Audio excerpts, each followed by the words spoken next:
nobody knows about the Forth Road Bridge and the Forth Railway Bridge, very famous railway bridge. But did you know there was another bridge across the Forth?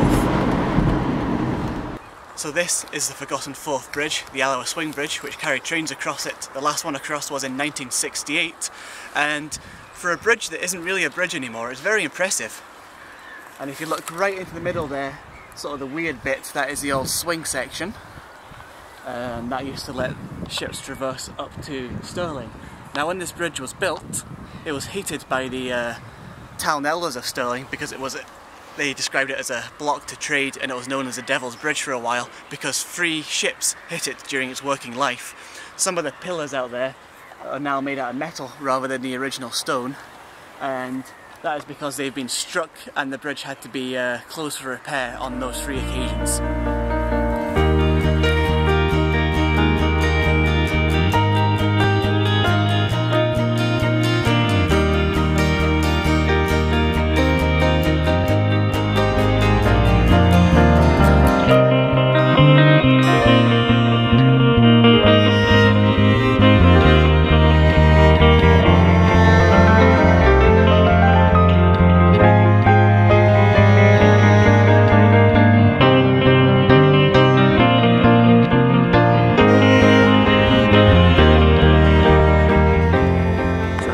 Andrew's back and he's about to destroy some ice. Here is a giant stone pineapple. There's absolutely nothing to say about this giant stone pineapple other than it's here, it exists, I'm filming it, we were passing by and there it is. It's a giant stone pineapple. We were going to where we were going and we found this along the way. Now, I think you've got a theory of what this actually is. Yeah, we're on our way to Dunmore Park House and we've come across this tower, and I believe this contains skeletons. Ooh, skeletons. So there's only one way to find out. Let's have a look inside.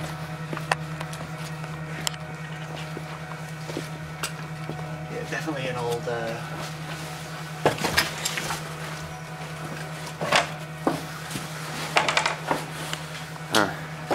some kind. There's a little vaults, aren't there? Let's see if it doesn't have anything in it anymore. Hold on, is that bone there? No, it's a twig. Nope, it's some interesting stuff, but other than that, I think we are safe from the dreaded bone knives. Yeah. Whoever said there was bones in here, I have a bone to fit with them. Here we go, we've now climbed up the tower. Well, kind of halfway up. There's something up there, but we're never going to get there. That's a bad attitude to take. So we've just had a look inside the tower and we found some graves on the outside here. There's one over here that reads, "Thy will be done." But Andrew has found one that he's rather disturbed by,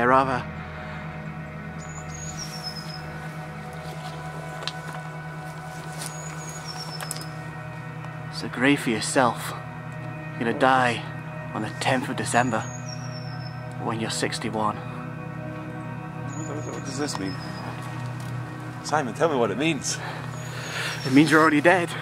But I can't be, Simon. What are you doing here? I can't be.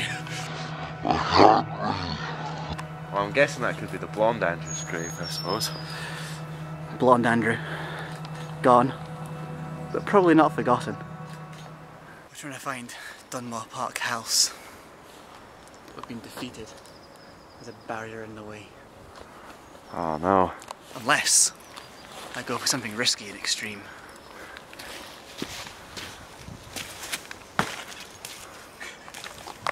I'm coming.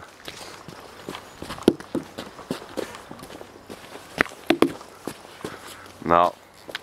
You'll just have to tell us how it is when you come back. Well, see you later on. Alright.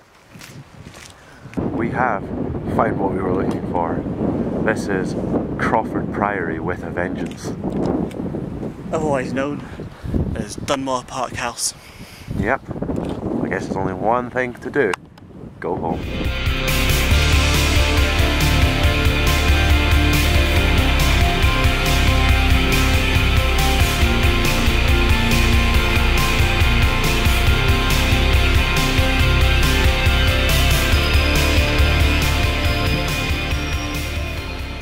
So here we are, Dunmore House, and it is remarkably like Crawford Priory. Leading me to think that it might have been by the same architect. They're all the way to head in, so I'm going to join them and see what delights are in store. I've never seen this place before, but the first thing I saw as we came up there was this shield above the door that indicates it was built in 1822, and that's quite a nice coincidence because that's actually the same year that the Falkirk Canal Tunnel opened, which we'll hopefully be taking a look at later on. So it's a day of 1822 stuff. Simon, this area is creeping me out. First of all, I see my grave, and now I see this mystical symbol of pie in here.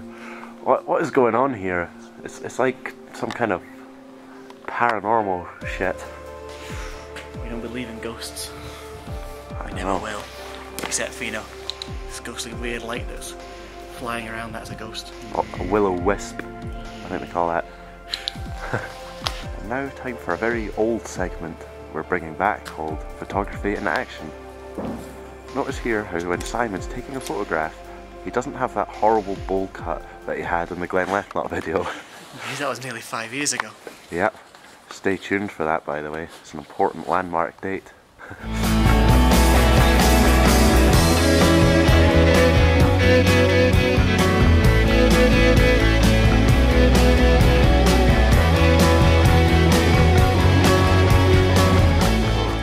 Bowles, Dunmore House, we've actually found one of the old wine cellars. They've got this really cool kind of hexagonal kind of shape to it. And all the brickwork is really colourful down here. All the numbering on it is quite nicely done. I'm going to go in there in a sec. You can't really go in if you're tall because you'll get speared in the head here. Let's have a wander around. Lots of nice features. Yeah. This is what you want when you're rich. A wine cellar. Keep all your... Think of all the whiskey we could have. Yeah. There's another one at the opposite end that's got a thing for liquors and stuff. Actually got some numbers again as well. Yeah, I'm very impressed by this room. Hello, I'm Dr. Andrew Gray, history expert, and you might be wondering why I'm here inside this little liqueur cabinet. Now, this is where they brewed the Dunmore 1987 vintage wine. Now, this wine was the last one they ever made here, and it was so unpopular with its usual drinking clients that they came with pitchforks and knives and they burnt this thing entirely to the ground, which is why it's in its state that it's in today. And indeed, this room was once full of various liqueurs. So if we come down here, see this room is full of them. And then there's some interesting writing along the top there. Claret. And all this would have contained the fail malt, which they set fire to, which caused the fires that Andrew talked about just then. So let's give you another quick tour of this room.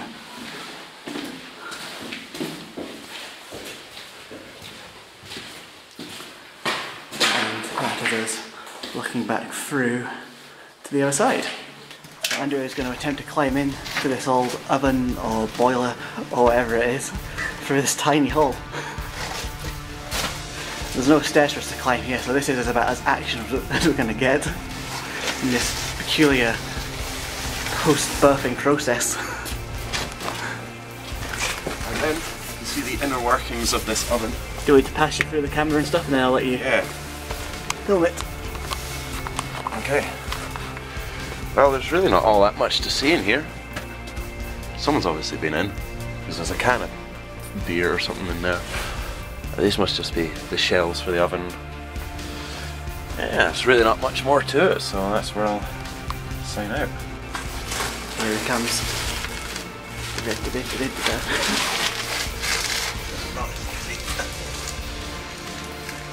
So you've never had to crawl into that mausoleum at Crawford. Is that worse? Yeah, much. Oh, are you alright? Yeah, I'm alright. That's going to be the third view in a row where I get to put in that ouch noise and that red effect. It wasn't as sore as it looked. Thankfully.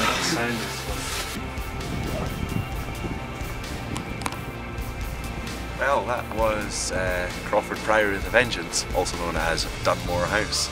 Well, as you would have seen in the video, it's really something special, really expansive, and probably the coolest thing would be the wine cellars that we found and that oven that I crawled into. So there's lots to do here. It's been cleared out, so you don't have the rubble to walk around like you do in Crawford Priory.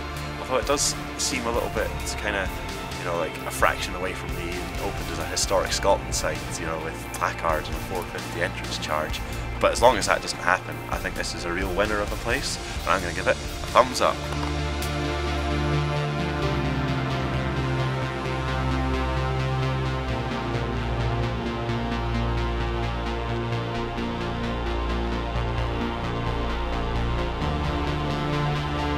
Well, folks, we are entering California.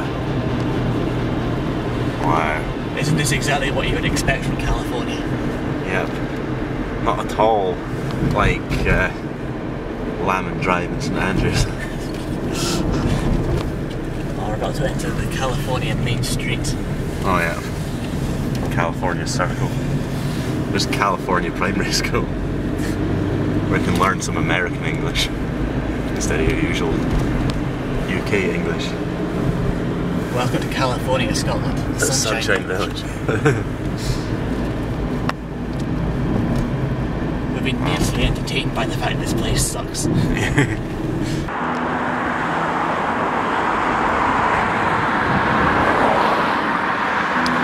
Skinflats. Population 6.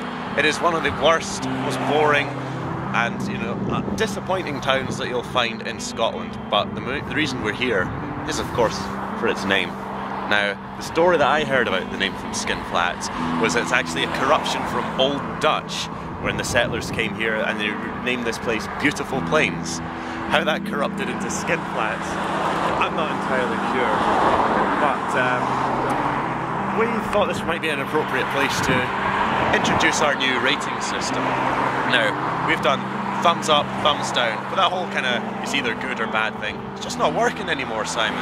I'm thinking we need to do a numerical rating system like other similarly themed shows to us. And this is how it's going to work. So you got your thumbs up and your thumbs down, but you've got gradations in between. So a really good thing's a 12 o'clock thumbs up, a really sucky thing's a 6 o'clock thumbs up, or thumbs down.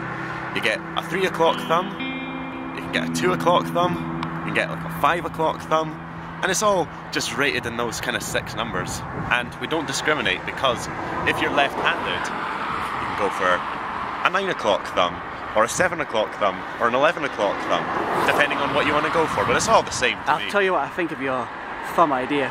I'm going to give it a 6 o'clock thumb. Fair enough. On the way to the Falkirk Canal Tunnel, we've chanced upon this bridge with this ghastly apparition of a face on the keystone of the bridge with a horned neckbeard and a sinister smile. William, This is something else that's to study about it. Move up to the plaque above. 61, 1821. 61 is the age that you died. Oh God. Is that my face from beyond the grave? Laughing at me. He knows that you're going to die inside the tunnel. This is the Falkirk Tunnel on the Union Canal. When this opened in 1822, it was the only canal tunnel in Scotland, and in fact it remained the only one for almost 200 years, until the Roughcastle Tunnel was opened to take the restored canal down to the Falkirk Wheel. That's just a couple of miles that way and nowhere near as impressive.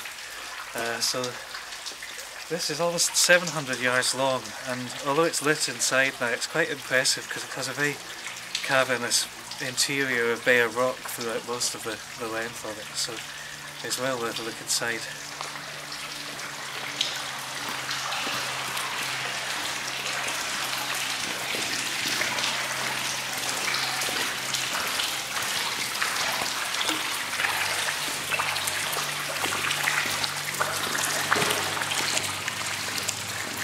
Facts about the Falkirk Canal Tunnel. I thought it was 690 yards in length. Now if you cube that number, that is precisely the same amount of tunnels that there are in the British Isles. and if you times that number by 10 to the power of 5, that's precisely the same amount of molecules you get inside the average coconut. Isn't that interesting, Simon? I think you are talking shape. About halfway through now. The tunnel actually looks shorter than it is because it's completely straight. But look at this, look at all the colours, look at the cavernous sort of space that we're travelling through here. It really feels like a pirate's cave or something similar. It's just a really good space, I think. Just before you goes off there, you say we were about halfway. Look there, but then look back. We're not even far into it as we think. That is true. So this is one of the 3 construction shafts. Now the tunnel isn't particularly far underground. If you come down here and just kind of look at the you can just about see all the way up to the top. And this is the tallest of the 3 shafts, so it shows that this tunnel isn't actually that deep underground.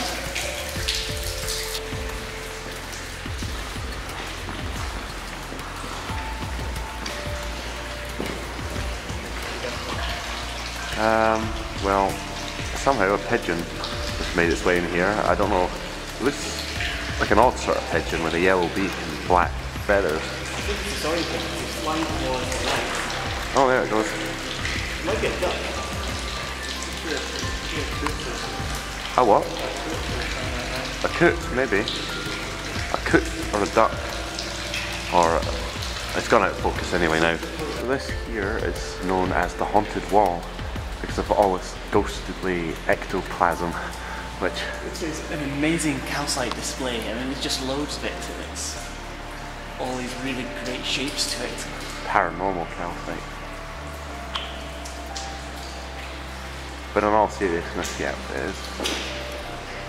This is the kind of stuff that happens in natural caves. So eventually, if this was left to nature, it would kind of... I don't know what would happen. It would just get bigger and bigger and more elaborate, wouldn't it? I think so. But this kind of feels like a natural cave, even though it's obviously been hewn out the rock for the canal. Yeah. Like one day they'll end up too big. So this is the second shaft in the tunnel. There are 3 altogether, and as you can see, we really aren't far underground at all at this point, based on how close the cap is on that shaft. But this tunnel wasn't actually strictly necessary. This is one of these landowner dispute tunnels. It was built because the landowner didn't want an ugly canal going through his grounds, so they put it underground. So this is the final construction shaft. As you can see, this one is really close to the surface, and it's completely misaligned. And I'm also not quite sure why it's here, because if you go down this way, that's the end of the tunnel right there. So what's the point in having a construction shaft this close to the end?